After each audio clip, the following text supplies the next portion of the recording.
Miyezi iwiri yapitayo ndakhala ndikufotokoza nkhani yokhuza security ya dziko lino. Ndikamafotokoza chonchi ena amayisazibwana, koma lero mukhoza kuona nokha zimene zikuchitika.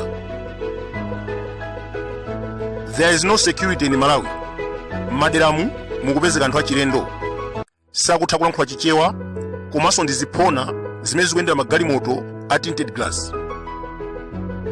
Those are Rwandan soldiers amene abwera kunoko kuti azipha anthu. Poyambirira penipeni anabwera ndi cholinga chofuna kuthana ndi marefugee. Anapereka 2.5 billion kuboma ndi cholinga choti awalole kubwera ku Malawi. Ndiye panopa ameramizo mpaka yamba kupha Malawi, komanso ena akupanga business ya ziwalo. Tikumbutsane kuti Paul Kagame amagulitsa ziwalo za anthu. Mukapita ku Rwanda anthu amaphedwa komanso kusowa ku ndende, ndipo ziwalo zawo zimagulitsidwa. Abale awo akangofunsa kuti m'bale wanga ali kuti, amangowaopseza, nthawi zinaso amapha kumene. Tinaziona pa Zambia pompa msilikali wa Rwanda anathawa atagwidwa ziwalo za anthu mu cooler box.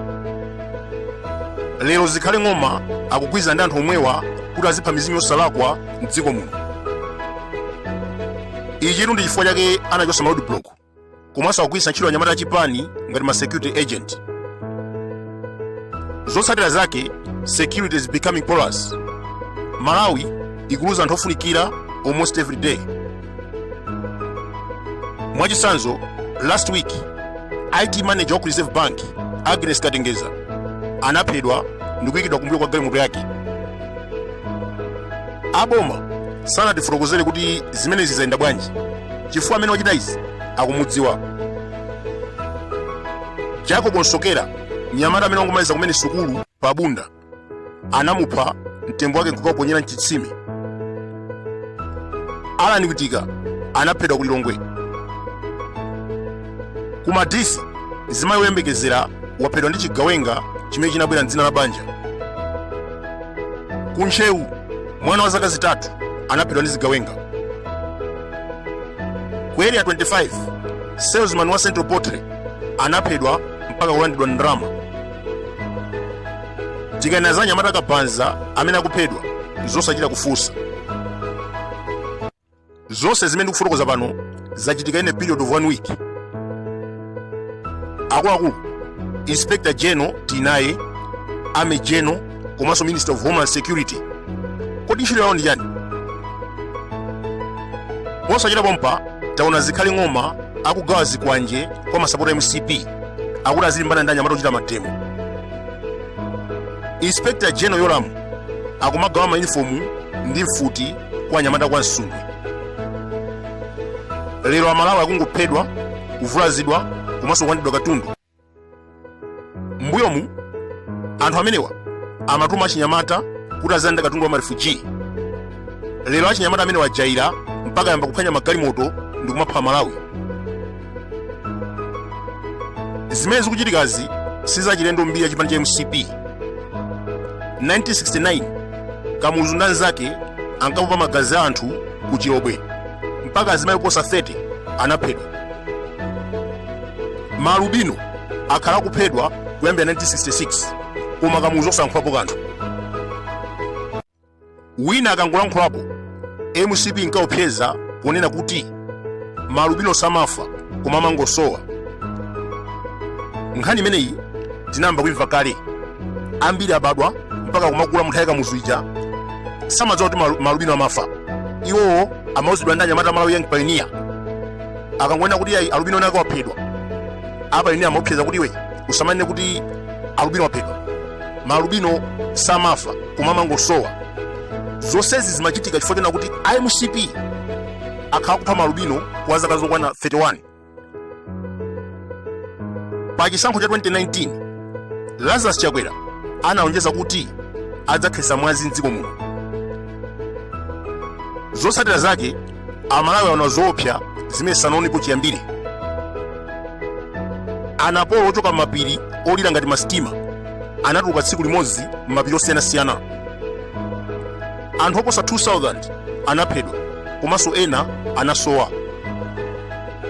Napolo anatuka ku Ndilande, nthawi yomweyo ndikuzatuka ku Sochi, ndikuzatuka ku Chilazulo, nthawi yomweyo kutuka ku Mulanje, ndikuzatuka ku Tcholo, Napolo yomweyo ndikuzatuka ku Chikwawa, ndikuzatukanso ku Machinga, ndikuzatuka ku Zomba. Napolo kutuluka nthawi imodzi kukangati wina akuangoliza batani kuti madzi amene waphulike aphe anthu. Zimene zimulazona kuti ndiye magazi amene analonjeza kukhetsa mu 2019 lero zikutheka. Anthu akungophedwa mwachisawawa, sipangadutse tsiku osamva kuti pena pake paphedwa munthu. Azikhale Ng'oma amene ali Minister of Homeland Security ndiponso amene watingona kuti Minister of Insecurity akungopangisa misonkhano ndikumagawa ndalama chikhaliro dziko libe chilerezo. Of course aine akewo akumazitchula kuti Minister of Security, koma ifeyo tikhozongo atchula kuti Minister of Insecurity potengera ndi mmene zinthu zikuyendera. Ndiye akumati akamachitisa msonkhano yoncho akugawa ndalama. Situ zoti ndalama zimene zawazitenga kuti chifukwa mmene timadziwira Azikhale Ng'oma ndi oshota. Ndiye tikudabwa kuti kodi ndalama zimene akugawira anthu misonkhano azitenga kuti nthawi yomweyi. Tikamena kuti akulu amenewa akhala kuba ndalama za marefugee, kuba mbewu, kumaba makontena ndi zinthu zina zambiri, akatera kumagulitsa ndi kumapangira misonkhano ya chipani. This is true. Chifukwa akulu amene anali oshota. Ndiye tikudabwa kuti panopa ndalama zokugawira anthu misonkhano akuzitenga kuti. Mwachisanzo msonkhano wa anthu 300 Zikhale Ng'oma kumagawa ma 100,000 kwa anthu 10. Tsopano anthu enawo akuaganizira bwanji? Mu zaka zitatu zokha MCP yaononga 70 billion kugulira ma t-shirt, nsalu, zipewa ndi ma 2000 kwacha amene akumapereka kwa anyamata mulalo. Kodi akanatenga ndalama zimenezi ndikupereka ku makampani kuti atsitse zinthu sizikanatheka? Ndakhala ndikunena mobwereza mbuyo mukunena kuti Chakwera akungogawana ndalama za boma ndi anzake, koma ena amayesa kuti ndikunama. Minister of Transport Jacob Ohala amene sanali mbusa wa Assemblies of God waonjeza 28 billion imene Chakwera ndi Vitumbiko Mumba amayifuna kumaka Bangula Railway Project. Nkhani imene ndinafotokoza kale 3 weeks ago, ena amayesa kuti ndikunama. Ndinanena kuti project imene janaitenga kuchokera ku kampani ya mota pa mtengo wa 48 billion tena kanayonjezera kufika pa 60 kuzafika pa 68 ndi pakati pa inali pa 91 billion. Ndiye ndimafotokoza kuti akufuna sokonjezera ndi 28 billion. Tikule apa aonjezera zatheka 28 billion koma ndalama zimenezi zikupita kwa Chakwera. Ku msonkhano wa United Nations anthu akwata ama president amene wakuti ndi adolo amayankhula mfundo, koma zochitika zawo ndi zauchitsiru zokhazokha. Akuuza azungu kunena kuti I am making good future for Malawi, chikhaliro chakungoba. Akupempha maiko olemera kuti they have to be solidarity with his government. Izitu zochititsa manyazi kwambiri. Chakwera mukamuyang'ana bwinobwino sakuchita solidarity ndi marefugee, akuwathamangitsa ndi kumawabera. Ndiye ku United Nations akupempha maiko olemera kuti achite solidarity ndi iyeyo. How come? Poti ndi munthu wankhanza amene akuzunza mizimu yosalakwa. Tamumva akunena kumene kujakuona kuti maiko amukhuke ngongole. At the same time akupempha ngongole zina kwa IMF ndi World Bank. President ameneyu amadwala. Tinene zona. Chifukwa I have been studying this person zoyankhula zake zapa kampeni kudzafika mpaka lero. Amaoneka kuti amadwala ngwa misala. Ku United Nations watichititsa manyazi kwa basi. Amayankhula kunena kuti tikufuna kuti maiko atikhulukire ngongole. Nthawi yomweyo akudzanena kuti ayi tikupempha ngongole kwa IMF ndi World Bank. Kodi inu nzanu munambweka 50,000 ndiye mukumpempha kuti tikhulukire ase 50,000 ndilibe. Ndiye wakukhulukira ndiye mukunena kuti ayi undibwerekenso 50,000. Zimveka? Ndikunena pano IMF yapereka $178 million kuti igwire ntchito kwa zaka 4. Aboma kusangala kwambiri ndikumauza anthu kuti that is achievement. Koma tikaonetsetsa $178 million sikukwana kugulira mafuta pachaka. boma la Chakwera likumaononga $600 million pogulira mafuta chaka chilichonse. Ndiye 178 million imene atenga ku IMF angapangire chani? Akuluakulu, DPP inatenga ngongole 3.8 trillion mu zaka 6. MCP yatenga ngongole 9.4 trillion mu zaka zitatu zokha. Akamayankhula ku United Nations akuti boma lake likuchita bwino pothesa njala.